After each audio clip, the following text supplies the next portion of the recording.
Apostle Gitwaza abakristo bazayo ni bakomeza bamusengere kuko wasurikinze kuriya ejo yakongera cyangwa se yaca no muri babandi bavuzwe ko noneho babyemererwa akaba ataraciye ku kibuga cy'indege yaratorotse kandi yagiye mu mitwe irwanya Rwanda nicyo nakoze muri interview ndetse no muri iyo baruwa nanditse ndavuga ngo wabivuzeho ejo bundi na RIB nayo yabivuje RIB buri yabivuze maze nk'imisi nembivuze nje nakoze prediction cyangwa se analyse nk'umusesenguzi ariko nanone ufite experience nshingiye operatoire y'abantu barwanya Rwanda ndayizi so nicyo bagamije ndakiza ikindi kandi maze amezi 3 narigize nk'umusivile hari umugabo wanyatatse ndamwihorera agira ngo sinabimenye Padiri Nahimana Thomas ndaje muhonde ubwo arababirakariye ndavuga ni ndagiye atazagira umuntu uvuga ngo naburi wirengero mwo karamamwe ni ingaruka nzanavuga ko nagarutse noneho rero nyine abantu mwe bararakara ariko nuko nagiraga ngo hatabamo speculation ariko nubwo nabivuze barazigize kubera ko ca nimwe haraba batayigezeho bavuga ati yagiye buheriheri yagiye utagaruka abantu basasera bakajya kugambana n'urwo rwego rwemerewe kari cyo kibazo gihari kuko hariya ni nkuko wavuga ngo arajiba yanabatungiye gato ibintu byose tubishyira mu marinete areba musasenguze strategy analyst nuvuga ngo nyine mutanekereza muri science ya strategy nuvuga ngo Apostle Gitwaza urabizi ko ariwe my favorite mu Rwanda ko z'Imana wa mbere nemera nimba ajibi yavuze ngo urwego rwakandika ibaru kemerwa nuru natangira yibaze ngo urwo rwego rurimo bande mu rugo bafite yakawunga bariye abana babishyuye school fees donc na amafaranga ngaho ushaka gutembagaza yashyira kuri table erega Yuda Yesu bigiye kwanga Apostle shiti yanjye bigiye kwanga baciye kuri Yuda bamuha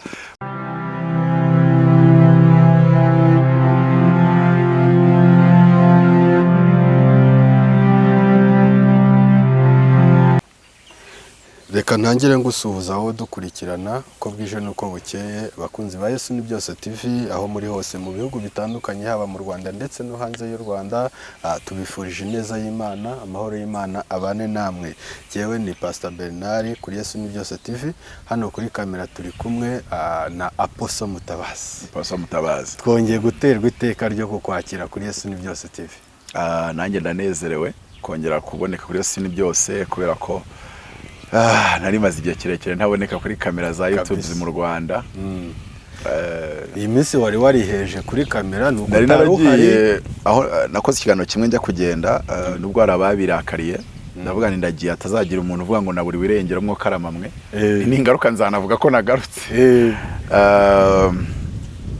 noneho rero nyine abantu mwe bararakara ariko nuko nagiraga ngo hatabamo speculation ariko nubwo nabivuze barazigize kubera ko ca nimwe haraba batayigezeho bavuga ati yagiye buheriheri yagiye utagaruka hari abantu bifite mibaza n'umuntu ubuzi ko ikimurimo kiri no mu bandi buri abantu babona mu bandi bibarimo ase burabo bari umusoro uhora atereta abakobwa abandi akabatera amadaka yihakana akubonanye na mushiki wawe ahatamagara mushiki ati uragenda azagutenda yihakane ngo umuntu ibyo akora nibyo akekera mu bandi so mu byukuri rero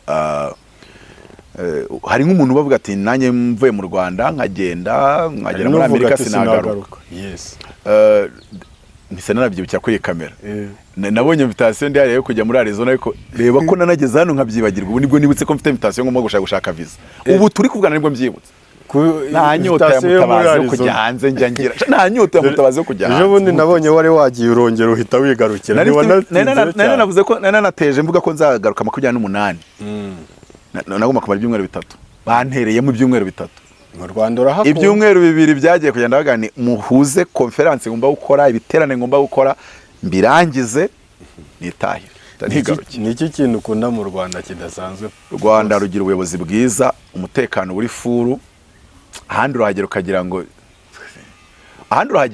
igihugu cyose ahitwa ko hatekanye bameze nka Nyabugogo warajyanye muri ambiance ya Nyabugogo iriya neza hari ubwo barahatekanye ho mu gihugu hatekanye ho mu gihugu bameze nka Nyabugogo kandi rero ngiye buriya iriya ambiance ikoze kurira ntago nayibamo oya rwose so nuwanga ukuntu ndemetse nkorana n'ahantu hameze nka za Kimihurura Kibagabaga ahantu hatuje ariko hari aho rero ni ubwo Kampala nago wayishobora nago Kampala yo ngezeyo yo nayo nabaga nagezeyo meze n'uwango rero nari ndi no muri Kenya. Kenya nayo nuko nguko. Ikindi wena nuko nari ndi mu gice bita Kitengera. Ariko ibice bita nka Kayole, bita Kasalani. Buri joro haba ari umuntu buterwa icyuma agapfa cyangwa akarokoka, ariko buri joro hagomba kuboneka umuntu wateye ibyuma. So urumva ni ibihugu na security. Niyo mpamvu ntanavuze aho ngiye. Security yaho ntago wayizera. Kandi navuga na ambassade ndababaza se utuduce ngiye kujyamo ko nyenda banza nkabaza tuduce turi mu mutekano kambwira. Bati cyokoze ntago ari mwinshi, ariko nujya uva ku rusengero ujya mu modoka werekera kuri hoteli yawe, ukava kuri hoteli ujya ku rusengero, ntugira ahantu bangu ngiye gusura hitwa gutya ngo ngiye gusura isoko ryaha naha, umutekano wawe urawizewe. Rero ubwo niyo protocol nakoresheje. Ku buryo n'abandi bagiye bansaba kujya nkanga. Kasarani nagiye ari kumanywa, ariko bansabye kwakorera igitaramo cyane ijoro. Ndavuga Kasarani ntago narenza saa 12 ntarayivamo, bijyanye na ujyanama. Abantu bajya bumva ko ambassade ni iz'abanyarwanda. Ubaze nujye kujya ahantu banzu nabaze ugati hano bimeze umuco waho umeze gute. So babase nabaguha amakuru kugira ngo n'ikibazo kibe cyakemuka, uze kuba wakiripotinga gikemuke. So mu by'ukuri nuko nguko twabigenje. Let's tugezeyo nabonye yuko mu Rwanda kwakorera umurimo nuko twahamage twadukunda uyu murimo. Ariko twageze ku kibuga cy'indege bakumanurira V8 ya black. N'umushoferi wambaye protocol yari afite kabisa, ibintu byose byari ku cyombo. Wageni tunabapeleka agahita asubiza nabaga ni ibintu bizamuye amavuta. Hano turaza kwica dayimoni. Hariya uzamura ikiganza buryo ugiye gusenga, abantu 15 bagahita bagura hasi cyarimo. Byandi mu Rwanda banga ngo rugaji ngagira ngo imbaraga yaguza ahantu ngo niyo mpamvu abantu bagwa. Hariya n'umudiyakoni wa hano i Kigali azamuye ikiganza agasenga abantu baragwa. Abo nibwo nabonye ko abanyakigali tugira amavuta, ahubwo dayimoni z'i Kigali ni VIP. Dayimoni z'i Kigali zitandukanye ziririmba indirimbo zo mu gitabo, nazo zikavuga indimi. Dayimoni z'i Kigali zivuga indimi. Hariya dayimoni zaho ntago zihishira. Iyo uzamuye ikiganza zamura isengesho pass. Profeta twari twajyanye we yabwiraga umuntu ngo ndeba mu maso, akakubika amaso ngo ndi kureba ngo bikamena amaso. Zamura isengesho kabona umuntu aguye hariya hasi. Ubu ni ukubera iki dayimoni zino zihagarara? Iyo nukuzakora research kuko dayimoni zina ni VIP kabisa, ntago zitamburika. Wari uri kuvuga uti yenda icyo nkundira mu Rwanda so hariya babubaha umukozi w'Imana. Ikindi hariya bampaga agaciro nk'umukozi w'Imana uri mu bambere bakomeye mu gihugu. Ubwo rero n'abamvuze bantwikiyemo bangaragaje nk'umuntu ukomeye. Kwereka nta kuntu mwese mwamvuga ntakomeye. Ndabyibuka ariko nimujye bazabakira nko muri Kairigisi cyaka ubakangana gutyo. Kubera iki muramvuga nyine, ariko uwo muvuga ni V8. V8 Range Rover na Benz. Izose zikaba ziri cortege gufata umukozi w'Imana. Mu kanya warugarutse bahagace abakozi w'Imana. So mu Rwanda rero makundira umutekano waho. Ku buryo ukundira mu Rwanda umutekano waho. Ejo bundi nabonye hari itangazo ryabaye Abasizi bandikira umukuru w'igihugu kubwo uriya musizi wabo wabuze, waburiwe irengero, uriya wakoze umuvugo uranababeshye ngo nabasizi. Mwisi sabamo abasizi 190. Mu Rwanda sabamo babiyisa banditsi. Biyisa banditsi. Ariko umuntu uzi kwananiza neza nta nubwo ari byo. Cyane gusanga ari ibintu byandikiwe ahandi hantu bikitirirwa abanditsi. Kuko biragoye kugira ngo abanditsi 190 bahurire muri sari imwe. Bahurire ku muhanzi wasigaga atanandika kandi yarasigaga mu Kinyarwanda ataranandikaga, ikindi atarananditse mu Cyongereza. Bakandikira umukuru w'igihugu kandi mugahita ibaruwa yanyu mwijyana muri The Guardian nk'aho akorera ari umuparanto wo kuri The Guardian. Ibyo bintu byagusanze muri Kenya, kubijyane muri presidence y'u Rwanda, ntubicishe muri ambassade y'Ubwongereza mu Rwanda, wo kumva yuko ahantu ugomba kubishyira ari muri The Guardian. Nta nubwo byagusanze mu Rwanda, byagusanze muri Kenya, nawe uhita ukubita ibaruwa yawe. Nawe nagomba guhita nandika.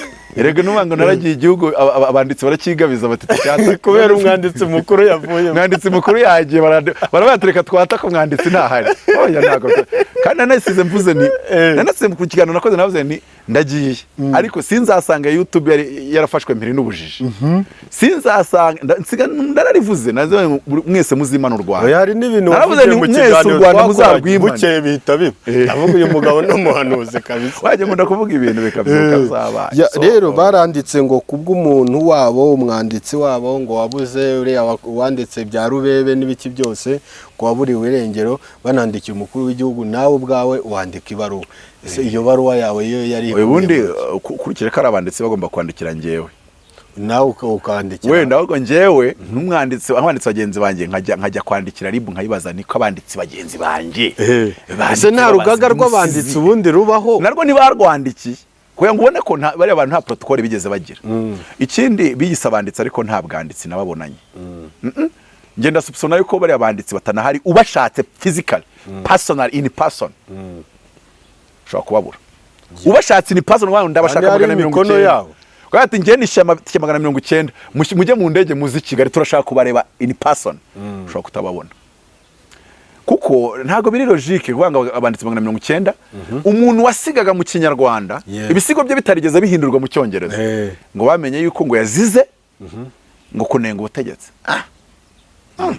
umuntu uvuga umuvugo ese ubundi ko tuzi abantu banditse amazina kunenga ubutegetsi bw'u Rwanda harimo Karasira Damange n'abandi abo bantu nabo bari ntuhaze nese chambre zashizeyo abandi nabo bari hanze n'abandi babirukanse bari hanze so rero hano umuntu ikibazo cyo sukunenga ubutegetsi umuntu aranenga agashyiraho n'akaminura muhine agatanya no kubeshyera ubutegetsi none agatanya no gukora ibyaha byeruye uriko mu kingiki ndikubyumva no nkavuga rero abantu babeshyera ubutegetsi bakanabuhimbira erega buriya n'icyaha cyitwa kwangisha ubutegetsi abaturage buriya kibaho kuko abantu batanazi ko kibaho kirahari mu mategeko noneho rero abo bantu hari ahantu babiri bari bacumbikirwa bamwe batega ku kibuga cy'indege bakagenda ubutagaruka abandi bagaca za panya bakagenda ubutagaruka ari nibo bafashe yarari mu nzira yerekera ariko we ntibyamuhira ntiyagenda ariko nawe buri yaza kurenga umupaka hari gucamo amezi 3 mutubwira ahari ni mwebwe mu buryo bumeze buryo noneho abandi bari mageragere rero bahati nimba atari mu mirenge itandukanye y'u Rwanda akaba atari na mageragere ari hanze yagiye ku bushake bwe agenda nta wabwiye kuko impamvu zari zimujyanye atari proud yazo ninde se wundi wigeze ashaka kujya mu mitwe irwanya u Rwanda akagenda abivuze agasigara utanze tangazo cyaseze tangazo ngo asigaye ati ndagiye mu byukuri rero ngiye niko navuze muri iyo baruwa nabyo navuze muri interview nakoze ndi hanze ndababwira nti nanjye ndaje ngaruke vuba ariko wabaza president we ntago yamenya president yamenya ko ndikitengera yamenya ko namunikiye ku kibuga cya Jomo Kenyatta International wenda kabije yanamenya barebeye kuri CCTV cameras ko najyanywe na VAT y'umukara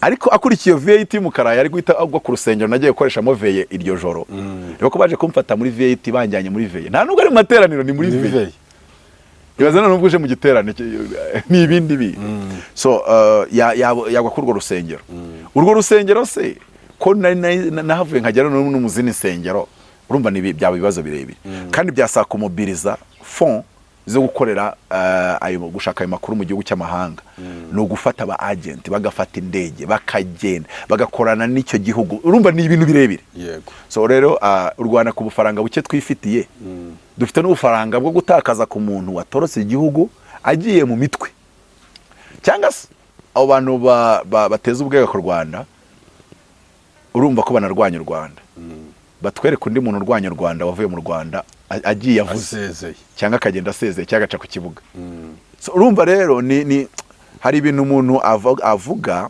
ukabona ko ari ibindi byibihishe inyuma ariko abantu mutazi gusesengura biriya bintu reka mbibasesenguriraho gatoya ikintu cya mbere u Rwanda rusigaye rukorana n'Ubufaransa kandi Ubufaransa kidi Ubufaransa di yuko uri ku hari ukuntu umwongereza n'umunyamerika aratangira kwibaza kubera iki iyi mikoranire y'Umufaransa byanga bikunda biri bubeho ikindi The Guardian ni yabongereza ikindi abongereza n'abanyamerika hari akantu kamwe tutaremeranyaho tugisobanura kugira ngo bakumve neza nimba bizansaba kwigira kugira ngo mbisobanure babyumve ntumbaze ngo ntago bashaka kwemera ko ari jenoside yakorewe abatutsi ngo turavuga jenoside y'abanyarwanda bafite ukuntu nyine ubona ibintu byabo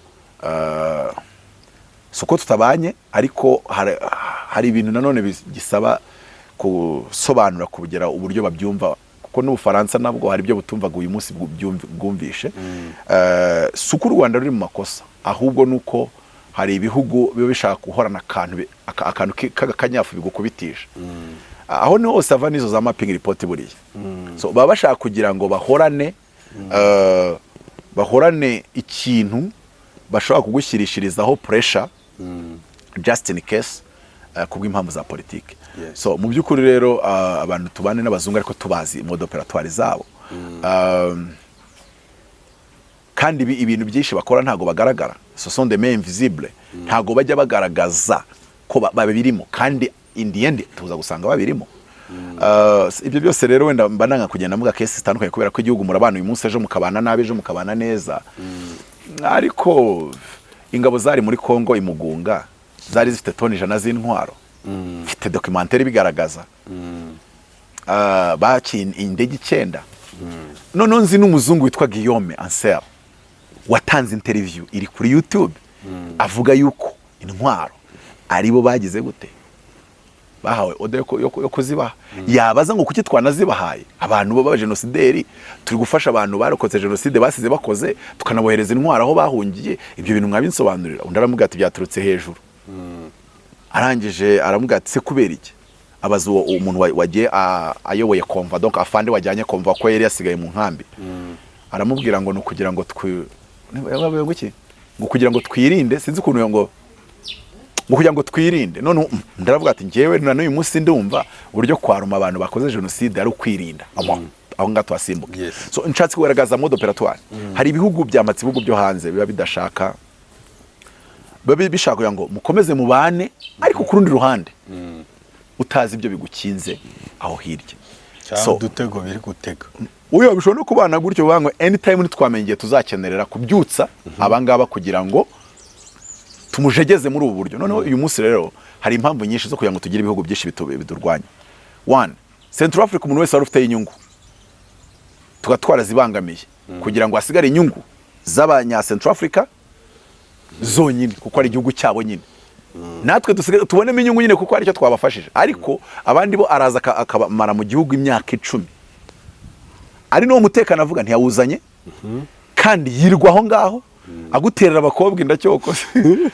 mu Rwanda muri bukaminuwara aho yari tugeze shaba guterera abakobwa ko bafite $1 bararuba bakagutera abakobwa abashinwa bakora imihanda baraze bateye kabisa yibe nabo bari kudukorera imihanda ariko urumva yibe nabo bari kudukorera imihanda kandi abakobwa bajyayo babyemeranyije ntagara abaminere ariko nshatse kwereka ngo none umuntu aguterera abakobwa inda niyo mihanda atayikoze nta nicyo yakoze urabona ni kibazo president aretse kuvuga ijambo shaka president namukunda kabisa niyo wane hari umuntu ukunda ko kankwereke uyu mugabo ndamukunda kabisa yavuze atoya twebwe ntago kacu ni gato nuza n'umuriro tuzagusanga ku marembo yiwawe mu mbere tucanira aho ngaho ntago twebwe ntago dufite ikibuga cyo guhanganira tuzagusanga aho ufite n'ikibuga kinini tucane rwose ati hari abanyamwuga tutubanze kugira abanyamwuga buriya niho gutanga gati nimba 9 mutaranshoboye ubu ngubu mfite imbaraga 9 twakubise ibihugu 8 ubu none dufite imbaraga zo kubita ibihugu 80 bikiteranya 80 atugahera ku murongo ati kandi tukabikorera iwanyu aposi yibaruwa yawe yari aho nshatse kuvuga ahangaha yavuzemo ikintu kivuga ngo iyi FDLR imaze imyaka 26 ngo hamaze gusoka miliyari z'amadolari ngo mu kwirwanya iyo mitwe ati njye ndebye amafaranga sina niyumvisha icyo yamaze nko kubwira ngo muri iyo miliyari y'amadolari mu miliyoni 100 z'amadolari cyangwa mu mpego wahede ndakoresha ayo kuri budget national mpiti iyo mitwe yose igihugu nkigire gutyo kandi barabizi abyita gukoso bana barabizi aragenda akagera Kinshasa agashyiraho chef d'état major ndabona mufite akavuyo kenshi mwe mwitekerezaho suko nshaka kuyobora igihugu cyanyu ariko biragaragara yuko urabona ari umuntu yakwanga murabona ngo imitwe y'inaha ngo ibigoye ngo ni wayishobora bate noneho se murashaka magere kidogo nyishobore kandi akesha akunda kuvuga iyi message akavuga ngo impamvu badukora izo mapping report bafite ipfunwe ahantu bamaze imyaka myinshi na za miliyari nyinshi ikibazo udutwe tutanakora intwaro tutanafite imbaraga maji itesha abantu umutwe gute so n'ibindi bati ngewe mumpaye make yakurayo nabaha amezi 3 cyangwa 6 ikibazo nkagikemura kandi koko nakabodere gana ni gute mumbwira ngo Sadeke ngewe mumureke nze gato amezi 3 bigiye ku ruhande Central Africa donc ni umuntu wagaragaje yuko ubwo ntaga ajya ahantu kugira ngo ahifotoreze azahanaje gukubita akarangiza akazi agakemura ikibazo ubundi akagiye nta nubwo abaje ko yabuze ikindi akora so mu by'ukuri rero ibaruwa yanjye yari irimo ayo magambo nabandikiye ndababwira ngo icya mbere nabonye mwaranditse ibaruwa muyishyira muri international medias nka The Guardian mubaza perezida wacu ngo nabasobanura ibura ry'umuhanzi Bahati ndagira ngo mbatangarize yuko buri munyarwanda wese ari gukemanga iby'ibaruwa yanyu nayo mbatangarize yuko nanjye nk'umwanditsi ndi gukemanga ubundi umwanditsi akora hypothèse agakora development agakora conclusion agakora thèse agakora antithèse ibi bintu byanyu n'ibaruwa yanyu biragaragaramo politique na propaganda nyinshi kurenza uko harimo ubwanditsi n'ubuprofessionnel n'ubunyamwuga so ndavuga rero icya mbere mwirengagije umwanditsi ntago yakabaye yaranditse mwibaruwa ye ngo haburemo kumansiona ko mu Rwanda hamaze kubura abantu barenga 1300 na nkuko ribu yabitangaje donc umwanditsi akora research umwanditsi aranaza kuri tele akajya kuha interview abantu batandukanye ko bivuga ko Bahati umwanditsi nubwo ari ibaruwa rega ni bagomba kuyandika ko bandika igitabo akaza akabango nyakubahwa perezida nimba ashaka no kwandikira perezida dukurikije yuko ribu twayibajije ubusobanuro mu rugendo twagiriye mu Rwanda itariki zinizi nibi tukumva ubusobanuro bwabo butatunyuze so mu by'ukuri rero abari ntago ari abanditsi bari n'abantu ibyo bihugu bitifuriza neza u Rwanda byagiye mu matwi ikindi abo banditsi ntago bafite ubushobozi bwo kumuvinga media international uwo wakubwa ngo jya muri The Guardian bagwe interview wamenya naho baca erega nawe burara umunyarwanda utabona access kuri channel yawe bitewe n'urwego ariho so rero bari abanditsi n'ibihugu iyo bigiye kujya muri za The Guardian n'u Rwanda rushatse kujya muri The Guardian byarusaba abo bitaba lobbyist banegotiate interview muri The Guardian rimwe na rimwe bakanagucoachinga uburyo uri buvuga ko hariya ntago bagwisa nkuko nguko ubu ukeneye gukora interview mu minota 3 kandi ukavuza ibintu byose erega nakoze interview ku kinyamakuru cy'abongereza cyitwa twangukira kino kimaze imyaka nka 300 ndakibagiwe ndaza kukibuka hari ikinyamakuru cyamaye interview cyo mu Bwongereza ariko nzi bikorera ya bira binyamakuru international biza byamaze kumenya icyo bishaka muri interview niyo utakibahaye hari igihe interview batayisohora bakora interview n'abantu nk'ijana bakareba uri bubaha icyo bashaka akaba ari cyo bensera mu nkuru yabo ibyo ngibyo rero abantu bakwiye kujya babireba none se nk'urugero uzajya kumvira abaruwa The Guardian yivuge BBC ikomozeho bashyushye batwike mbese Mutabazi niyandika ibaruwa abasubiza bipasi na perisi nwango bita bikwereka yuko bafite donc bano bantu b'amahanga kuba duruvanganya nimba nabyita ngo nibyo bakorera views ikindi bibagira safe gukomeza kubiba ereka tuvuge ngo abanyamahanga batatu duruvanganyije byane mperutse gutsobanura kuri channel yawe igitabo ndi kwandika cya How to Develop Africa Within 40 Years or Less bishobora gushyirwa mu bikorwa ariko niba duruvanganya ntimuzabishyira mu bikorwa murebana ayingwe so rero nubona hari umutwe urwanya u Rwanda uri mu gihugu duturanye menya yuko kiriya gihugu ntago aricyo cyawuhamagaye hari abantu hejuru babwiye ati turabaha $1 mu cumbikira aba bantu ni nko kuvuga ngo baba bahari ku isiri rya bantuza kandi ikindi mucunga umunwa wanyu ntimuzigere muvuga yuko ari twe twashyigikiye ko baba hangaha urumva ko bano bantu ntibazigera banoroherwa mu kubarekura bazaza bavuga utuntu bavuge azanko ariko se uravuga kuzirika kayumba no kuvuga anko ikiremereye ni iki uri general ufite semaye ubu wambwira ngo umuntu ari mu Rwanda kumuzirika byatunanira so mu by'ukuri rero gusa nuko bari mu kuboko gukomeye gutuma nyine mubagumane mubatubikire mubaha ahantu bitoreza nitunabazanira intwaro zo gutera muzazireke zinjire cyangwa se tugiye kubaha intwaro zitwa ko tuzibahaye ariko muzakuraho nkeya zanyu izindi muzazibaha. donc urumva ko nimba Boko Haram iri muri Nigeria hari abantu bayiha intwaro ntago iyo ikora intwaro. Rero iyo ugiye kwanaliza ibintu kanaliza agace buriya muri politike kirazira kwanaliza akadunduguza akantu kamwe gutya. Ndaguha nk'urugero, sobona ko nta kibazo mfitanye n'ubuyobozi bw'u Rwanda, nukuri niba n'umuntu wibwira ko ari cyo mfitanye n'ubuyobozi yaribeshye kandi ari hafi no kugera kuri rwo gusa. Nta kibazo na gito mfitanye n'ubuyobozi bw'u Rwanda, system as the system. Gusa some individuals in the system bamfite ikibazo ariko ndaje nabo mbata koreka nkubwire ngewe nta n'ibibazo byishingira buriya kwataka mutazi nko kwiyahura wenye nshobora no kubana niba hari n'inyungu zindi zinari buzagire niba nshare ku munwa nawe nshobora ningenge kwataka ninshaka banshingure ngewe buriya biranezeza kuba wanyatatse singuhereze nkagukubana. Se rero ari abantu umunsi umwe ntazita kubiri ku ntugu zabo, sinite no kuri title ibanziriza amazina yabo. Nibakomeza gutuma aba YouTubers mugende mu mutume mu mubaze ngo harya ngo urateganya kuba perezida 2024 wowe kufite title bongeye ku izina ryawe nawe wazatangaje ko biteganya 2024 tukaku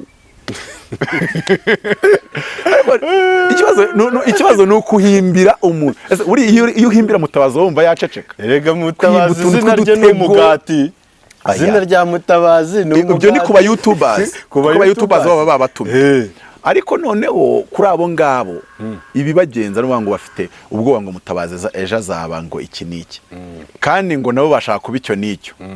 None se Mutabazi ni wowe bagenderaho. Donc oya we arareba akavuga ariho nerekeye mureka rero dutanguranwe. None se wavudutse ukantangayo aho kugira ngo urwane intambara yo kuntembagaza no kuntega imitego no kuntega imishibuka. Ikindi kibazo nge Mutabazi niyo naza hano nkahangana nawe nge ndikoresha ndigenga umujyanama wa rubanda. Iyo titre ninge wayihaye buriya hari titre wiha mu gihugu ntagira ugufata. Nigize umujyanama wa rubanda nta muntu waza kuvuga ngo ihaye titre kuko rubanda nta muntu igira uyigira inama kandi rubanda buri yirusha imbaraga cabinet. So rero navuze nimba abaturage ari bo baha imbaraga perezida akagira abajyanama nanjye guhita mba umujyanama abaturage urumva bitakwiye. Icya kabiri uvuze ari indi titre ngira yitwa ngo political and economical strategic analyst. Iyo titre nta muntu wayinkuraho kandi nta n'urwego ruditanga. Nuvuga ngo politike n'ubukungu bw'igihugu ndi umwanaliste ndi umwanaliste wa strategy ndi umuntu usesengura uburyo n'amayeri yabyo. Political and economical strategy analyst. Ibyo ngibyo rero navuga ngo kubivuga gutyo ni ukuvuga ngo njyewe nshobora kuza nkanakwataka nkagucanaho kandi ngucanyeho nge nta zindi nshingano nahawe n'igihugu ngo ndi kuzica. Wowe perezida yagutumye mu kazi nka wakoze akazi rimwe na rimwe uri gucinya inkoro kandi nabyo bitwara imbaraga kandi ntago bizamura igihugu. Gucinya inkoro ntago bihemberwa tu. Ikindi gihe ukaba uri gutega imishibuka ntago ari Mutabazi gusa nabo mukorana ubageze ku buce. Amakuru arazwi. None nk'utu tuntu mvuze ubashatse ntiyamvaho arabona kunyataka atari kwiyahura ko yari umunsi mwe nshobora kuzaza n'izina rye nkarikira ahagaragara. Sari byiza rero nta mpamvu ko hari abantu iyo atari kwiba leta abari gucinya inkoro, iyo atari gucinya inkoro abari gutega imitego bagenzi. Nsaba ubuyobozi bwacu kandi bujya bunyumva rimwe na rimwe cyase bujya bumva abanyarwanda. Ndashaka kuzabona nk'umuntu mu nama y'umushyikirano kwa kundi beguza abayobozi bakavuga n'impamvu babeguje bakavuga ati impamvu tumweguje nuko yirwa atega imitego bagenzi be. Bakavuga ngo nicyo cyo gutega imitego bagenzi bawe bagatangira kugishyirira abantu ku gatebe. Nge ndashaka kuzabibona kuko bino nukorora ubugegera nukorora ibintu by'ubuhirimbiri kandi nta oye akazi mu by'ukuri genda ukora akazi kawe. Ubu koko Mutabazi uri hanze ya systeme nimba ari n'uwo mwanya ufitiye ifemba nawo gutanga ndi hanze ya systeme soko record mfite ningutanga uwo mwanya uzaburi irrelevant mfite mu Rwanda nuko uzaba utanashoboye kuko weho position ufite ikorohera guhita nimo kunyerera uhita wicaraho gutya. Mu by'ukuri Mutabazi umurwanya hejuru y'iki iyo niwe ibintu ujya ubona kuri za Twitter ni politike ziciriritse zo Mutabazi mu murwanya taza akadutera nyanya byabaye imyanya hano. Mutabazi yabaye Mutabazi kindi muranashaje, systeme ikeneye abantu bakiri bato. Iyo abananarwanyaga n'abantu batoye, umuntu w'imvi ushaje kwaje Mutabazi umusaza basazi igihe yavuye kujya muri pasi. So rimwe na rimwe abantu bagiye banareba babone icyerekezo turi kwerekeramo. Ubu uyu munsi ahubwo ikintu kiri kumbabaza, urubyiruko ntabwo rwigeze rwipanga sawa sawa. Kandi urabona engineer harya ni Patricia Wase buriya iriya generation no mu bameya se n'uziko ari mu witwa Bruno. So nuwango igihe tugezemo nicyo kugira ngo abasaza ba training abakiri bato. So mu byukuri rero ari ibyo bibazo bitandukanye aho abantu bafite ikibazo kimeze gutyo. Ariko nigarukiye kuri babanditsi rero nkavuga ngo na yabaruwa yanjye ibintu bakoze biragaragaza ko bifitemo propaganda kandi bifite n'ibihugu bibiri inyuma. Ngewe experience mfite inyemeza kumenya uburyo mode operatoire y'abarwanya Rwanda ko bakora. Kuko ibyo nta nubwo ari ikintu nirata ko umudende nta muntu urwanya Rwanda utarampamagaye nahamagawe n'umuntu w'umwungirije. Kubera iki baba batekereza yuko kuva wavuze uti kino na kino ndabona kidakorwa neza, bakumva ko wanga ubuyobozi, wanga FPR, so bagashaka kugira ngo baze noneho bakwambobine bagushyiremo ibintu byabo. Bagwamagaga urumva nguru intwari banza kwita intwari kandi ngo ari ibindi utazi ngo tubira ngo tuzakubwira ngo ibintu byinshi na bino byaba hati hariya yaciye impamvu rero nabivugaga binyoroheye nuko bari bagiye kubinkora. Yari umuntu nimba ari umufaransa nimba ari muri Belgique wampropose ngo nce Tanzania ngo sijuwe ngo kunazangeza hanze ngo urumva ngo ugumya aho ngaho ngo bakurangiza. Ntiwapi ninjye burije mpora mvuga ko ntuye mu Kagarama na nimero y'igipangu ndayivuga. Ubu bazangira gute barambuze. So mu byukuri u Rwanda rurabeshyerwa cyane. Nimba ari ari ubuyobozi nabonye bubeshyerwa amanywa nijoro n'ubuyobozi. None ubimenya neza iyo babubeshyeye bakoresha izina ryawe utabatumye. Nje byambayeho kuri Voice of America numva ndazindutse ndi kwiyumvira Voice of America. Ntabwo njya numva Voice of America buriya. Ijwi ry'Imana ryarambwiye ati shyira kuri Voice of America. Ndakubwiza ukuri nshobora kumara imyaka 10 ntarumva Voice of America. Kiretse nyumvisha undi muntu wayifunguye. Urumva ko ntari umuntu uyifungura muri mitono. No mu gitondo numvijwe ramwe ngo umva Voice of America ndayifungura. Ariko mukabera sigaye none atubwira ibintu by'agatangaza. Ngiye kuba numva ngo rero ngo baratabariza ngo abantu numva bakoze urutonde rw'abantu ngo batabariza ngo leta y'u Rwanda ngo babacungira hafi ngo ko ntacyo bazaba. Ngiye kumva numva ngo n'izina AP.Mutabazi nta muntu natumye ngo ntabarize, nta umutekano wanjye uri menase na gato. Ahubwo icyo gihe nibwo nahise ndomarika mode operatoire yabo ikintu bashaka kwinjizamo. Bashaka kugira ngo bazaze bampemukire niba niza bishinje leta. None abantu batangira kumva ndi kuvuga ni nihagera nicyo mba muzagishinja abarwanya Rwanda. Ariko nawe ngurashye uko uri kubivuga wandese se nkabivuga niba ntacyo bigutwaye. Nuwango bo bashaka kugira ngo bampemukire. Bari babizi ko nta muri kwasteri nkataye ibyumba, bari babizi uko mbayeho. So bakavuga ati bashobora kohereza uwo muntu erega bari abantu bo hanze baturwanya.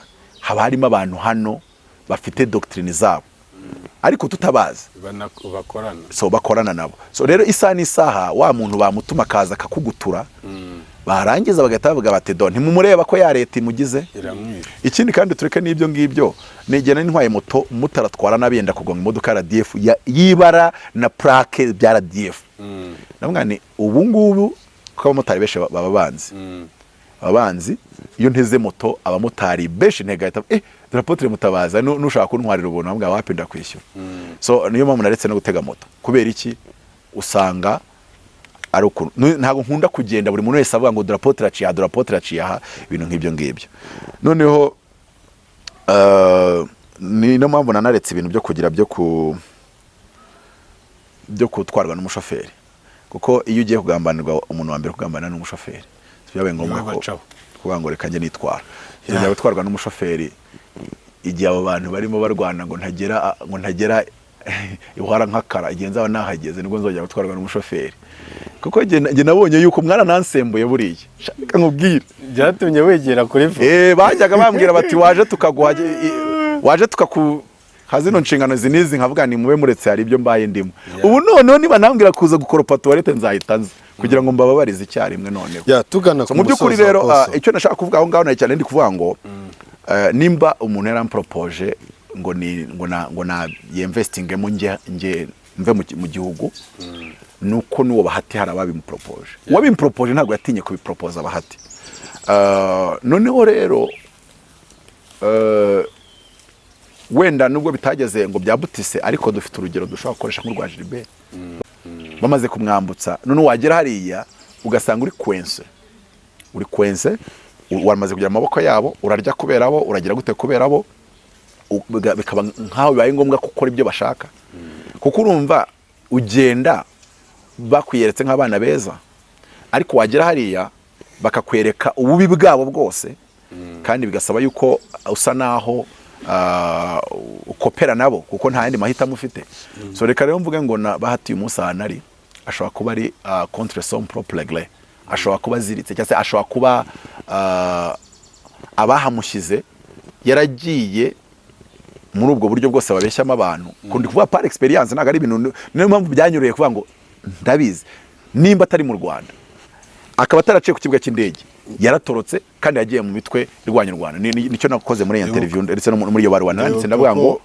wabivuzeho ejo bundi na RIB nayo yabivuje RIB yabivuze maze nk'iminsi ine mbivuze nge nakoze prediction cyangwa se analyse nk'umusesenguzi ariko nanone ufite experience nshingiye operatoire y'abantu barwanya u Rwanda ndayizi so nicyo bagamije ndakiza ikindi kandi maze amezi 3 narigize nk'umusivile hari umugabo wanyatatse ndamwihorera agira ngo sinabimenye Padiri Nahimana Thomas ndaje muhonde nshaka umunyamategeko urenda shaka manda international kuri uriya musaza usaziye ubusa ikibazo amaze no kwangiza utwana twishi ngo twakorode gatebuke mu Rwanda hari mu bintu by'akavuyo kandi ikibazo bafashe intwaro mbi kandi iriya ntwaro ngiye ntago nyifata nk'ayiciriritse intwaro yo gufata ibintu information nyinshi bakazicucikiranya bakaziremesha ikinyoma barashaka gufata ubutegetsi bose bafite inyota y'ubutegetsi ariko bashaka gufata ubutegetsi babanje baca mu kintu bita désobéissance civile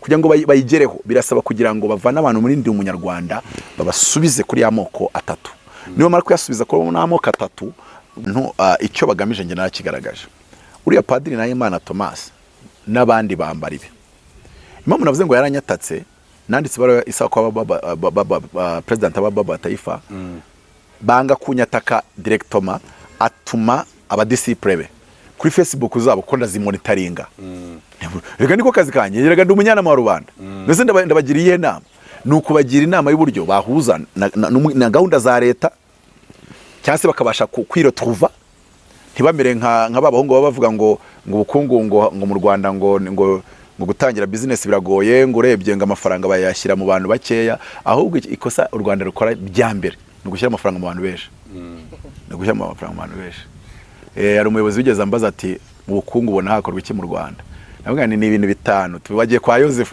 mbajyana muri Bibiliya mbajyana kwa Joseph mpitambikaraga ndabigarura mubanze mukenesha abaturage baraseka niko museka mwari mumbajije inama reka nyibagire okay hagaruka gukenesha abaturage as such ahubwo no gufata amafaranga menshi ukayakapitaliza ku bantu nk'abatanu bonyine ariko afata abantu bashoboye kandi bashobotse bashoboye ndavuga iki bashobora gukora icyo twita knowledge based export oriented economy kuko nicyo kintu cyonyine gishobora kuduha ibisubizo birambye mu Rwanda wabona muri Algeria bafite iranium bamaze kwemeza president wabo yemeje ko abashomeri bazajya bahabwa amadolari 92 gusa natwe mu Rwanda tubyemeza ko tuyabaha no kuzamura umushahara w'abarimu ho bitanu bibi kibazo n'uwa basirikare tuzi ko badukora akazi kenshi bitubera ikibazo ariko bari abacuruzi iranium twebwe iranium yacu dore ni hano Cabo Delgado na Central Africa nuwango umunyarwanda akeneye gutyaza ubwongo so no nigarukire mvuge ngo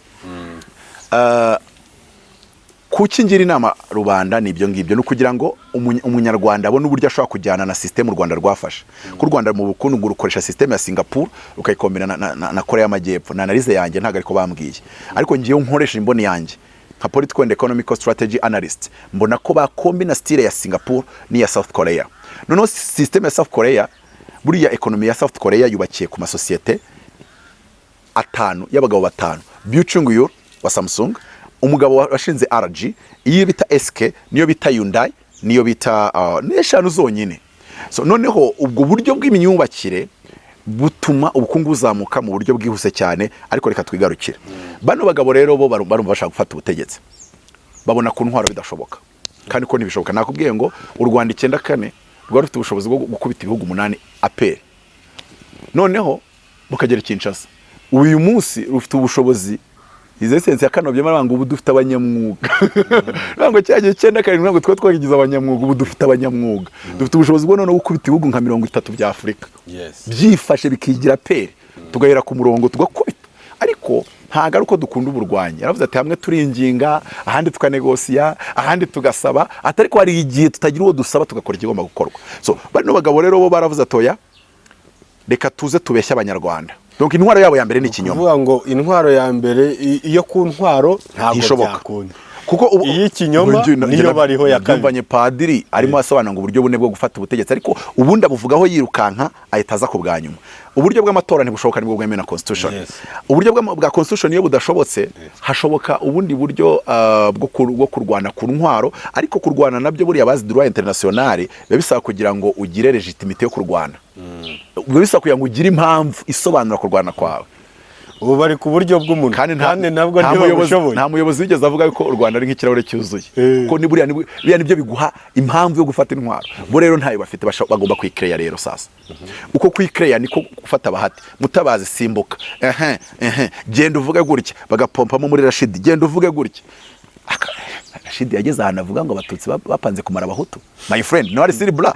Video yabivuzeho nta nubwo live na kuri video kuri YouTube nayikwereka. Ku munota wa 5 n'amasegonda 10 nangaye. Ko ndabimonitoringa byose. So bari abantu rero baraza baka monta la tête abanyarwanda. Wa undi abonye avuga ngo hari kidagenda neza. Iyo babonye uvuga ngo hari kitagenda neza bahita baguhamagara.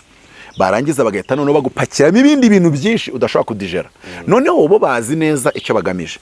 Swate bagamije yuko uri bukore ibyaha 300, ribu ikakuganiriza, yabona bitagize ikagira gute. Ikindi bahita bazana amafaranga, aricyo mvuga no kuri bahatari nacyo ribu yavuze. So arakorana n'imitwe kandi baramuha amafaranga. Ibyo ngibyo iyo ribu bivuze mbyumva cyane, kubera yuko hafi ya bose barampamagaye kandi bazaga bavuga amafaranga. So mu by'ukuri rero ni mode operatoire ndahinduka bafite. So bashaka iki rero? Yavuze ati ku ntwaro ntibishoboka, ku matora ntibishoboka. Ikindi baravuga ngo uburyo busigaye ni bubiri. Uburyo harimo barashaka kugira ngo bapushinge désobéissance civile. Désobéissance civile ni nk'ibyabaye muri Egypt. Muri Egypt bafite miliyoni 102 z'abaturage, bafite satellite ebyiri, bafite igisirikare gikomeye. Buriya muri Egypt buri muturage wese bafite n'indi avantage ariko ikaba na inconvénient. Buri muturage wese yitoza igisirikare. Bivuze ngo buri muturage wese bari nk'ari umusirikare. Bivuze ngo ni byiza ku gihugu kuba cyarwana n'ikindi gihugu, ariko ni bibi abaturage barakariye system. So none abaturage barahagurutse, biroha ku gisirikare, biroha ku buyobozi. Noneho areka mbyitenge igisirikare cyanga kukwica abaturage bacyo kirarekira. Donc system igasa n'ihunze kubera abaturage barakaye. Kandi byose ukuvuga ngo miliyoni 8 cyangwa 10 mu Rwanda zihagurukiye cyarimwe, nta kindi gisirikare cyakora. Niyo cyari gifite ubushobozi bwo kubarwanya. Noze warasa abaturage bawe. Hari revo bigeraho ugafata umwanzuro uvuga ngo reka turebe uburyo byaca muri negotiation, kuko abandi bo baturage dushinzwe n'iki n'iki. Ariko urumva umuntu naza akabajya inyuma akabashyiramo ikinyoma cye, akabacongeranya. Ibyo ngibyo rero nibyo bashaka gukora. Ikindi bashaka gukora, bakunda kwisiritsa. Umupasiteri bita Shadrack akunda kuvuga ngo yigeze gukora declaration nk'ebyiri mu Gifaransa, ndazumva ko ndabimonitoringa byose. Aravuga ngo ariko ngari guhamagara UN, ngari kwandikira UN, ngari no guhamagara UN kugira ngo ikore arusha kabiri. So ngo bari gushaka swat abaturage babashyiremo ikintu cy'ubwoko, babibutse kari 85 ko babongera bazana ikintu kivuga ko babandi bafite percentage ya 14 bashaka kubamara, bashaka cyuma bamushakiremo utuntu turi buprove ko bashaka kubamara, ariko ni byose nibinyoma. Niba mara rero kuba monta la tête kwemeza imitwe yanyu ko bagiye kubamara, ikintu kirakurikiraho murahaguruka murwanya ubutegetsi. So noneho bo bahite baza birukanka, uretse ko ariho nagaragaje yuko uyu Nahimana Thomas afite gahunda yo gukora jenoside ya kabiri y'abatutsi. Nge kinago nenda kugitohokaho kandi ndaje ndamufite kandi ndashaka prosecutor general kumusura kuko nuwa abanyarwanda. Ubwo nzamubaza ibintu Nahimana yirirwa avuga nge mbivuze ndi mu Rwanda nacagingwa case ntayo. Twaye gucaginga none se we ahari ko bari muri distance bivuze yuko ibyo akora bitaricinga urubyiruko rw'abanyarwanda. So rero turashaka manda international kuri uriya muhungu. Ni umugabo ubona ko afite ubugome bwinshi kandi abivuga yarangije gufata imvugo imeze nka joke, wabonye ko yashyizemo n'akantu kano umuntu umusaza musaza cyakano hano nabibonye muri Kenya ariko mu banyarwanda naye. Aposo hari iki anca kuvuga ngo ntagabona yuko desobedience civile yamuhesha ubutegetsi biramutse bikunze yaca mu kubanza gusubiza abantu ku moko kandi ikinyoma yababeshye kugira ngo barwanye ubutegetsi kandi nawe agahita atahukana n'abahungu bari mu gunga bitoje imyitozo komando bari basize bamaze kumara abatutsi hano. Abantu bakoze genocide twafashe mu Rwanda bashaka ko ari nka kimwe cy'icumi cy'abayikoze. So 9 ku 10 rero risigaye ryahita ritugwa hejuru muri ya desobedience civile rigahita ryextermina buri mututsi wese. So mu magambo make yangewe rero ntago ndi kureba uyu padiri ngo musuze estime nkuko mbona abo birwa bandwanya aho kugira ngo bakubita uyu padiri barajya kurwanya Mutabazi. None reka tubyoroshye bankubitire padiri niba murangiza rwose nibashaka nje bambambe uriya niba maneza kumwigizayo nibashaka banambwira nzijyane mageragere ndenga ariko nuwango priority ni Mutabazi n'amaturo yavuze kuko ikintu cyanambabaje bandwanyirije mu myizerere kandi intambara zaba ziri politike nicyo kintu cyanambabaje. Niyo mpamvu ushaka ko tujya mu gace k'imyizerere twari turi kuvuga kuri iri baruwa aba banditsi banditse n'ibaruwa wasize, ariko hari n'indi baruwa nayo imaze iminsi icicikana. So ku cyabahati tugikonkludinga abantu bazajya baca muri panya bagiye mu mitwe irwanya u Rwanda ntago muzajya muhindukira mujye kwibaza president. Ntago yareka akazi kamureba ngo yajye yirwa ayashyize GPS ku bantu bose bari gusesera ko arabasesera bagiye kuzana forode akababona bari kugaruka. Yewe buriya ya mpamvu banasesera bakongera bagasesera nuko buriya umva ngo cyangwa barashe batatu nuko hari ababa 15 noneho baseseye bakanayinjiza. Nimba rero hari umuntu usesera agiye kuzana forode akanasesera yinjiza, biranavuze ngo wajya gusesera ajya mu mitwe ntago wese bamufata. So rimwe na rimwe ntago inzego zo mu Rwanda superman ntago ari abasuperman. Iyo naye ngenda nkagenda bababona ko ngiye nagera Kenya hari giti ibyo ndigita bari kumenya aho ndi za Mozambique cyangwa ndi za Cabo Delgado. Mu byukuri biriya bintu birimo impamvu za propaganda, birimo impamvu zo kwangisha ubutegetsi bwacu abaturage, birimo impamvu nta nubwo ari abaturage gusa kuko abaturage babivugira ku ma YouTube kujya muri za The Guardian no gushaka kutwangisha opinion international no gushaka kutwangisha communauté internationale bagaragaze ubuyobozi bwacu nkaho bufite ikibazo. Noneho abo babikora bo bafite impamvu nitumara kugira attack impande nyinshi communauté internationale imeze nkaho itari kutwumva neza bazahindukira ku ruhande batubwira bati rero buriya twabakura muri ayo maje murimo bagira ibyo badutegeka hariya muri Central Africa mutubererekere twibe hariya hano abarimo imibare myinshi. Rero njya ko mujyana mu Rwanda nuko nabonye umuturage baraza bakamubirindura bari abapadiri ariko we ntafite ubushobozi bwo gusesengura ibintu byose kuko we ntareba yuko ibintu byaba hati bishobora kuba bifite aho bihuriye na Cabo Delgado bigagera aho bihuriye. So no we ntashobora kureba iyi scenario yose kandi muri politike nari nkubwiye ngo urabona ko ubutegetsi nta kibazo nyifitanye nabwo pour information abatabizi nta cyofitanye nabwo. Noneho rero ngiye nkajya kuri Le Figaro nkajya kuri The Guardian nkajya kuri CNN nkajya kuri Al Jazeera nkajya kuri Washington Post mbwana ubuyobozi bwacu ni bwiza president wacu ni mwiza uziko babikurikirana kurenza no gukurikirana umwanzi w'igihugu bahita bibaza ngo Mutabazi ko tutamutumye Mutabazi ko tubizi ko atari umuherwe amafaranga naho twafata yitiki yo gutega agenda nayo kurara amahoteli yakuye. So barashaka kumenya ninde uri inyuma y'ibyo Mutabazi ari gukora. Erega kuko ushaka kubivuga gutya ukigaragaza uzamutse ibiro uhita uzamura ibiro mu buryo bwa gipolitike mu buryo bwa international. Ejo mu gitondo ibyo wadukora twabifatisha amaboko 5. So bahita batangira kwanaliza we no kwibaruwa ya baba atayifa buriya byarakozwe kuko abantu bose bari kwibaza Mutabazi ninde muntu wa mwinspire wamuhaye area ID.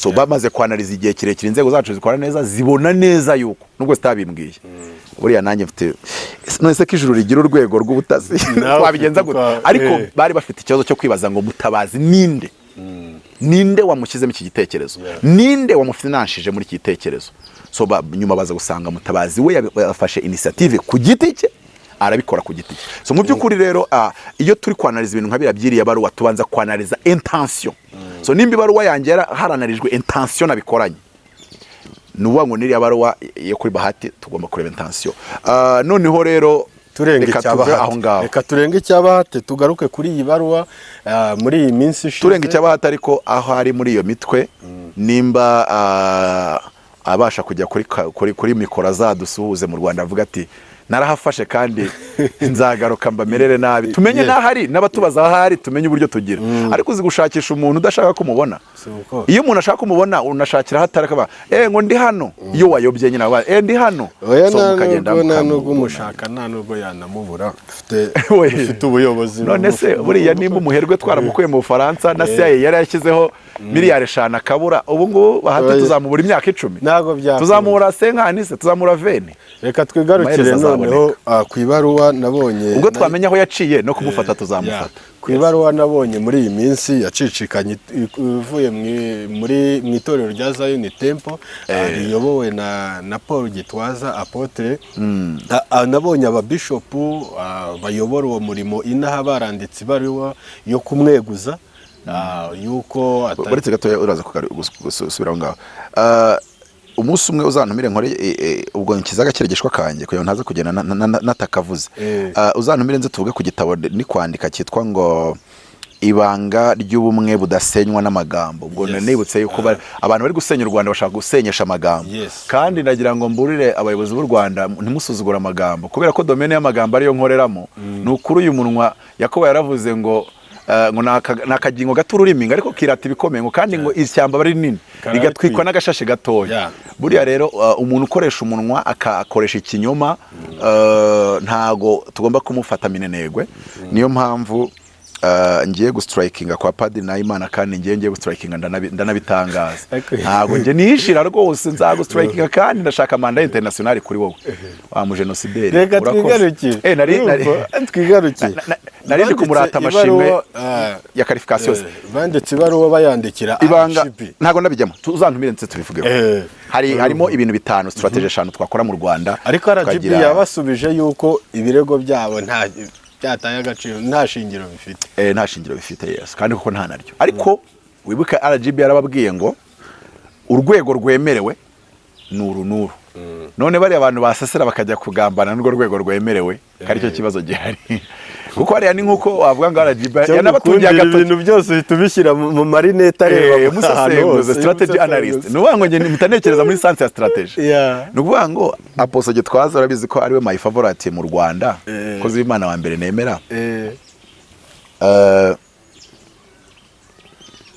nimba RGB yavuze ngo urwego rwakandika ibaru kemerwa nuru natangira yabaze ngo urwo rwego rurimo bande mu rugo bafite yakawunga bariye abana babishyuye school fees donc na amafaranga ngaho ushaka gutembagaza yashyira kuri table erega Yuda Yesu bigiye kwanga Apostle shiti yanjye bigiye kwanga baciye kuri Yuda bamugira gutya so urwo rero bariya babiri inyuma ikintu cya mbere nuko nzi ko ari umubishop umwe muri bo ugenda muri Lexus yafite njya numva amakuru anyemeza ko ayafite rero abo bantu RGB yavuze ko ari bo byibuza babyanditse byagira valeur ese Apotre abafiteho gikundiro ki controlling aniki kugira ngo bariya batabacamo so ibyo bintu rero bazabirebe neza kugira ngo bitazasenya umurimo w'Imana kuko bariya abantu banditse ikintu kibabaje cyambere bafite ikibazo cyo kuvuga ngo Apostle Gitwaza ibyo akora natwe twabikora ariko oya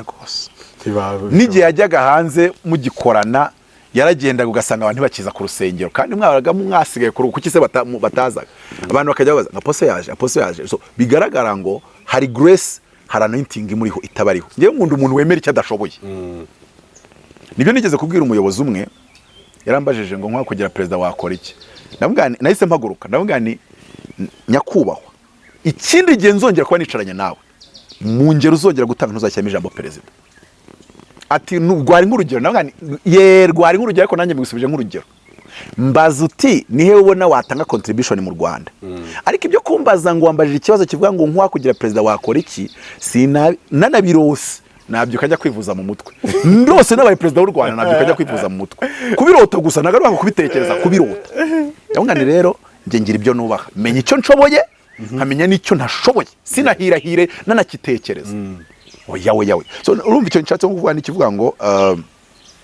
nima Mutabazi nyine nicara havuga ngo iki niki mu Rwanda sinagihirahiraho sinanagishoboye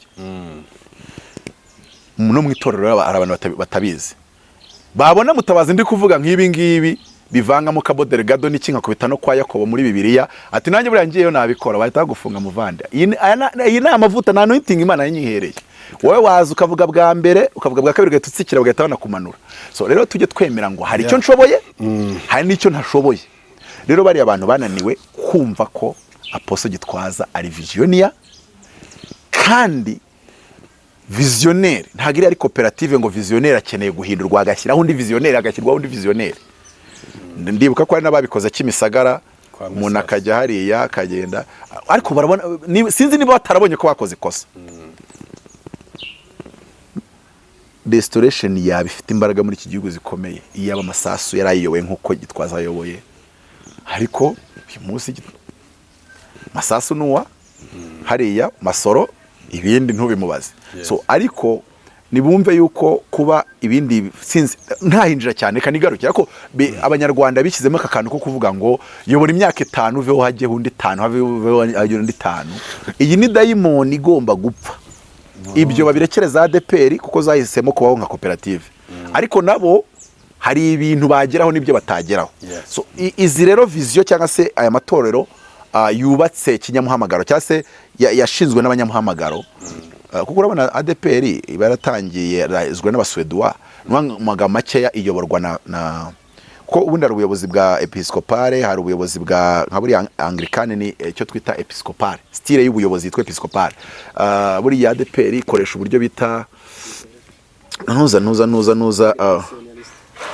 nuza komite nuza yabo ne donc hayobora iriya komite yabo nambuze uko mbyita ijambo bakoresha nyirizina ariko assemblée générale voilà noneho buriya muri anglikani icyo synode yemeje nicyo so buri ntuza rero buri torero rifite style byahisemo y'ubuyobozi noneho rero umuhamagaro ntago wawe uyobozi iyo style vuga ngo umuntu ayobora imyaka 5 ngo nundi azayobore ngo duhindure ngo ntago byakunda nubwo wenda nabonye RGB yarashushe naho ihuje ibintu by'amatorero n'ibintu by'amakoperative akazamo rassemblance kuyitangiza mugomba kuba muri 7 5 nibo bagomba gusinya kuri stati ariko biza kurangira tubaze mu bintu by'umuhamagaro bishushe naho bigonga umuhamagaro kubera iki abantu bahise bisanga agomba kubwira umudamu we n'abana bakari basinya kuri stati kuko ufata abantu 5 kandi umuhamagaro wa authentique Imana iwa Apostle yawumuhaye wenyine ariko akisanga ari oblige gusinyana n'abantu 5 so bari abantu 5 urabona ko aribo bahindukiye bakavuga ngo twebwe basinyanye nawe turashaka kumukuraho nubwo wenda basanze bakibeshyeho cyangwa se yarapfubye reka mvuga ngo Imana ntago iri kumwe nabo kuko Imana ibiri kumwe nabo ntago yari gutuma bashwara muri buriya buryo ariko reka mvuga ikindi kintu Satani ni umugome nubwo bitabahiriye ariko bamwambitse ako kasha kuvuga ngo buri muntu wese ari kugenda avuga ngo Gitwaza bamushinjije kunyereza umutungo so nubwo bitafashe ariko iryo jambo no kuba riri muvuzweho kandi mu byukuri nge nawe tubiziranyeho yuko uriya mugabo w'Imana mu barya n'imitungo ntabamo buriya ibyo bintu bishinjije Mutabazi abantu bavuga ati binajyanye n'ubusanzwe avuga amafaranga cyane muri media ariko se koko na Gitwaza ntayo mu byukuri rero ni ikimenyetso simusigaye ko Imana itari kumwe nabo kuko Imana yaguhagurukirije ngo umukubite hasi ariyo yaguhagurukije yanatuma umenya yuko ugomba guca muri ruriya rwego RGB yavuze ahubwo RGB yaranavuze ati mubakurikirane ako kandi ntago abantu bakumbisha mubakurikirane murebe ko inzego urabona ko bahaye kopi polisi inzego zitandukanye umukuru w'igihugu mubakurikirane mumenye neza yuko batari gukoresha izina ryabo mu kuba bateza akaduruvayo erega buriya wenda authentic cyangwa se Zion Temple sinzi ukuntu ingana in size yaba Kristo, ariko tuzi ko ADPR ari 3,000,000 hagati ya 2 n'eshatu. Reba umuntu aje akabiba amatiku no gukocorana muri 3,000,000. Perezida yabasigaye yobora iki? Yabasigaye yobora 9,000,000 ku eshatu zo zaba zamaze kuba igice cyuzuyemo guconcomerana niba ariko nabyita. So mu by'ukuri byazanarangira n'abanyapolitiki batangiye kujya bihisha inyuma y'amadini kuko bari kubona ariho hantu harimo kocokoco nyinshi. Mu by'ukuri rero navuga ngo Satani yaratsinzwe. Tutajya no magambo menshi, Satani yaratsinzwe kandi Imana yarwaniriye cyase yabaye mu ruhande rwa Apostle Gitwaza. Abakristo bazayo ni bakomeza bamusengere kuko wasurikinze kuriya ejo yakongera cyangwa se yaca no muri babandi bavuzwe ko noneho babyemererwa kuko erega nkuko nabikubwiye kuri byandi by'abarwanya u Rwanda iri sufi yuko bajya mu matwi babandi babyemererwa bakagerageza no kubereka ibyo bo bita ibizibiti bashaka irembo banyuramo. Renda tugana ku musozo, reka tugushimire kubwo kwitabira ubutumire bwacu, kugira ngo abari badukurikiye baranyuzwe ku bwa byinshi batekerezaga. Rero twagusaba gusoza n'isengesho sabira abantu umugisha. Reka dusoze dusaba umugisha kandi umwuka wo kurwanya abayobozi n'ubuyobozi Imana iba yashyizeho uwo mwuka uranduke mu Rwanda, kuko ndi kubona ugenda ufata indi ntera kandi si muri biriya byonyine, ibintu hafi ya byose usanga abayoborwa cyangwa se abayoborana n'uyoboye bakomeza kwiyumvamo ngo natwe twabikora neza kumurusha, natwe yigireho, natwe tuyobore. Ariko ubuyobozi butangwa n'Imana nimba atari we yabuhaye. Ikindi ukaba umuyobozi uriho akurusha grace yo gukora ibintu bizana impinduka zikenewe, uzabyubahe umusavinga uwo muyobozi. Nabona ari ngombwa kuzamura ntago rwose bigombera ujye kumurwanya kuko nta nubwo Imana izakujya inyuma. Reka dusenge rero, ubwo turasengera amatorero muri rusange, Imana yakomeze n'intambara ziyarimo, Imana y'ubwayo yirwanirire, kuko ndahamya neza yuko iyo Imana itarwanirira Apostle Gitwaza byari kumugora bikana mu bizicyuya kwasohoka, ugasanga yagiye mu manza yaburanye byakomeye cyangwa se ugasanga bibaye ibindi. Kandi si n'igitangaza, hari abantu amatorero bayatwaye rwose akagenda buheriheri. Ibyo byo kuba bitarabaye ngo bishyike suko bitajya bibaho. Ariko umunyarwanda, umukristo, abakozi b'Imana bagenzi banjye by'umwihariko nibisubireho. Nigeze kuvuga ngo umunsi umwe nzakoresha conference ntumire abavizioneri b'amatorero n'ababungiriza cyangwa se abakorana nabo, ikiraho nka envelope ya 50 kuri wese uzahagera kugira ngo babashe kuza. By'ubukene buri Kigali nabyo ni gitangaza. Ubwira umuntu ngo naze muri conference ntare ubumenyi yahakura ngo baraduha envelope kangahe ngo turarya yose, ntago ari byiza, kubera ko hari utubazo turi mu bavizioneri twagakemuwe kandi twona twonda dukomozaho uko mu rusyo akoma n'ingasiro. Iningasira abavizioneri barya bonyine kandi sibyo. Noneho rero akaba ikibazo noneho kiba muri babandi bari munsi yabo, bahita bumva ko solution ya mbere noneho kubera ko des fois barya bonyine. Hanige mu itorero ry'wanyu usanga bidahari, ariko kuko bikunda kuba hirya no hino, wowe wabona nta kiri kuboneka kubera ko byabonetse byashyizwe muri Afrika haguruka n'ahandi ukumva yuko babikuriye bihari. So rimwe na rimwe rero abantu bagomba kwirinda gukekera yuko babimye ibihari kandi wenda bidahari. Noneho ugasanga batangiye kumva ko yacunga umuyobozi adahari, igice akakigumura. Ibyo impande ebyiri zose zifitemo akantu zigomba kukosora mu buryo bumwe cyangwa ubundi, kandi byadufasha neza. Ntago gora turwana ubutegetsi yaba mu buryo bw'idini, yaba no mu buryo bw'igihugu, yaba no mu buryo bwa business, corporate, cooperatives, ntago ari cyo cyadufasha nk'abanyarwanda. Nukuri uyu mwuka abasenga mu usenye mu buryo bukomeye cyane. Kwa nijye ubona ari icyumba cy'amasengesho, icyumba cy'abantu 30 bagatura 2 cyangwa 3, ariko bikimara kugira ngo ubone yuko naho bituruka ni ku mafaranga. Icyumba kibaho kitaratangira gushyira akebo nta kibazo. Umunsi umuntu yavuze ati dushyize ari 20 nayo gufasha abakene 3 hano, niho utangira kubona amatiko yavundutse. Reka dusenge. Data turagushimye, uri Imana y'amahoro, uri Imana nziza. uri Imana yaduhaye u Rwanda kandi uruvugaho ibintu byiza byinshi ku rwego rw'igihugu. Hari byinshi byahanuwe n'umushinwa ndabyibuka, hari byinshi byahanuwe n'abantu baturutse imihanda yose, hari byinshi byahanuwe n'abakozi b'Imana hano mu Rwanda, kandi bimwe twarabibonye, ibindi turabitegereje. Dutegereje kubona u Rwanda ari icyitegererezo, ndetse abantu baza kurugana bataje kureba ingagi, ahubwo baje kureba technology, avance technologique izaba igezweho. Ibyo byarahanuwe ndabyumva, umushinwa niwe wabihanuye. Mu izina rya Yesu Kristo turasengera abanyarwanda bo mu ngeri zitandukanye, mu bice bitandukanye, bo muri domaine zitandukanye, kugira ngo uyu mwuka waje wo kwigomeka ku butegetsi, uyu mwuka waje wo kwigumura, uyu mwuka waje wo kumva ngo nanjye biriye umuyobozi akora nabikora, nanjye biriye umuyobozi atugezaho nazana ibiruseho, uwo mwuka utsindwe mu izina rya Yesu. Turasenze ku bw'amatora atandukanye, turasenze ku bwa Zion Temple, turasenze ku bwa ADPR, turasenze ku bwa Restoration Church, nandi tutazi ibi byaba birimo biba, inkuru nziza nayo byigeze byumvikana. Turasenze ku bw'amatorero atandukanye kugira ngo utange ubwenge mu bayobozi. Paul aravuze ngo tujye dusengera abayobozi bacu kugira ngo Imana ibahe ubwenge, bityo tubashe kugira amahoro n'ituze. Ariko si ubuyobozi gusa bw'igihugu, n'ubuyobozi bw'amatorero birakenewe. Reka rero Uwiteka Imana uhe inzego z'ubuyobozi bwo mu matorero ubwenge, uhe ubwenge inzego z'ubuyobozi bw'igihugu, kandi Uwiteka Imana umwuka wo kuyoboka ube mu bayoborwa mu izina rya Yesu Kristo. Nsengeye abantu bafite ibibazo bitandukanye impande n'impande, abafite uburwayi ubakize, kuko Imana Jehova Rafa ikiza uburwayi.